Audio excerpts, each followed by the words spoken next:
AFTV, Frank, we've just watched the game together, second win of the season, second game of the season, and we match up to Man City and Brighton, 2 wins out of 2 at the top. But much debate about the performance, fears, concerns, whether those fears and concerns will turn into problems down the line. But at this moment in time, we can't complain.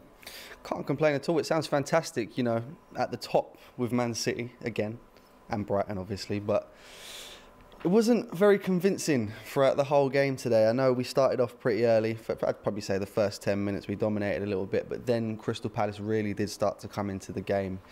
And it was shaky. It was definitely shaky throughout the game. The main thing I want to talk about today is that refereeing performance from David Coote. I mean, it's really, really silly to give the 2 yellow cards in the way that he did. You know, the first one, Tomiyasu doesn't even have the ball for that long. If anything, you need to book Havertz for having the ball for longer. So that, for me, shouldn't have been a yellow card. Again, we were saying it on the live watch-along, there's nothing in the challenge that sees Tomiyasu get that second yellow card. But I understand it's a very flawed system. VAR can't get involved in the yellow card for whatever reason, but he's been given a red card. And I'll be honest, I think that's something that Arsenal should appeal, because it is really, really a silly, silly decision.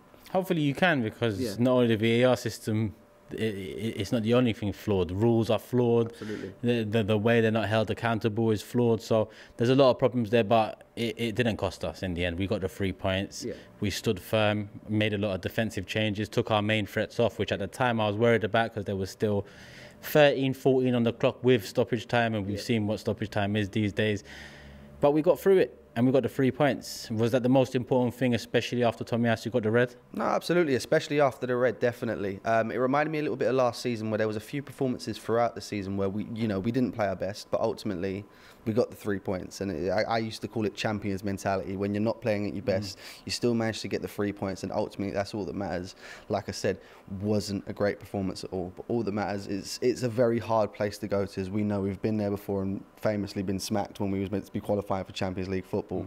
That didn't go our way. We've been here before, but ultimately we've got the 3 points at Selhurst Park.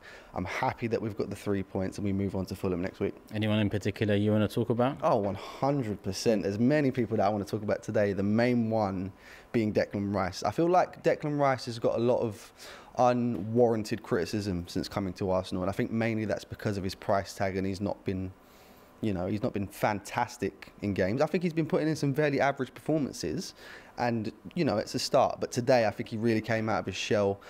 Definitely my man of the match today. I think you're looking at Gabriel Martinelli as well. I know he wasn't, I think you had a few complaints during the game that he wasn't too direct and stuff like that, but generally I think he did very well.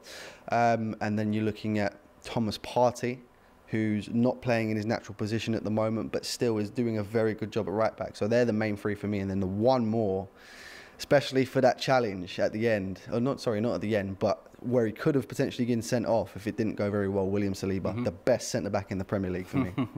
He needs to get that touch on point, because that's what cost him that, but he did make up for it. Yeah, so big up him. Frank, love as always, my guy. Come on. Cheers, bro.